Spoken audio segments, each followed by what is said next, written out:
conseillers. Michel Subra, tu m'en voudras pas, Michel, hein, mais Michel est notre conseiller pour tout ce qui est problème comptabilité. Je vais maintenant demander à deux personnes de venir.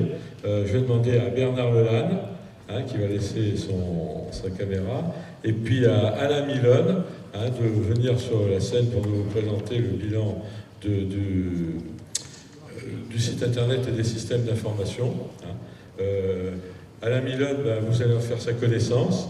C'est le président de la région Bretagne, et c'est Alain qui va remplacer Bernard, qui lui aussi va falloir. On a un petit peu soufflé un 4 tout à l'heure, bon, un 5e maintenant, 5 de rang, ça aurait été trop. Et donc voilà.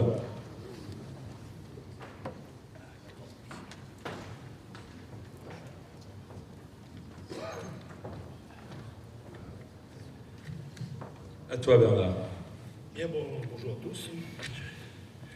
Voilà, ça fait 9 ans maintenant que Yves Tardy m'avait demandé de reprendre l'ancien site de la FFAP.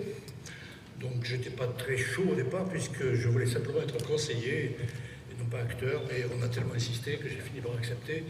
Et donc j'ai dépassé largement ma fonction de conseiller pour devenir développeur et maintenant directeur du système d'information. Pour ceux qui ne savent pas ce que c'est que le système d'information, le site, un lexique web et internet, vous pourrez consulter cette définition.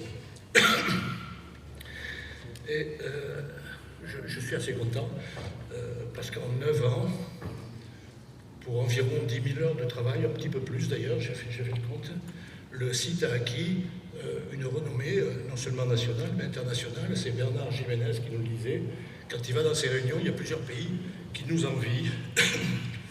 Parce que ce site, ce n'est pas seulement l'annuaire de la fédération, mais c'est aussi les comptes rendus de l'initiation. Et récemment, les questions et les réponses sont très nombreuses et beaucoup de gens répondent à des questions, ce qui fait venir à nous des philatélistes. C'est aussi des initiatives comme les tarifs postaux que vous pouvez consulter. Les collections en ligne, ça c'est une originalité du site. Il n'y a que la Tchécoslovaquie qui fait presque la même chose. Les albums photos que les associations peuvent mettre en ligne et qui sont très précieuses pour que nous soyons référencés par Google et puis lus par la grande presse et qui reprennent souvent nos photos. Et puis un index aussi de plus de 2000 articles philatéliques. Donc ça fait beaucoup de travail. Cela représente 45 811 fichiers, j'ai compté hier soir. Et ce matin, j'ai regardé le site par curiosité pour vous dire quel était le niveau de visite que nous avions atteint. Mais ce matin, on allait passer le million de visites, c'est-à-dire dans la nuit, je pense, on a passé le cap du million de visiteurs. Enfin, de visites, pas de visiteurs, pardon. C'est pas tout à fait la même chose, ce qui représente environ 200 000 pages lues par mois, pages différentes, et environ, pour chaque visiteur, 10 pages en moyenne qui sont consultées.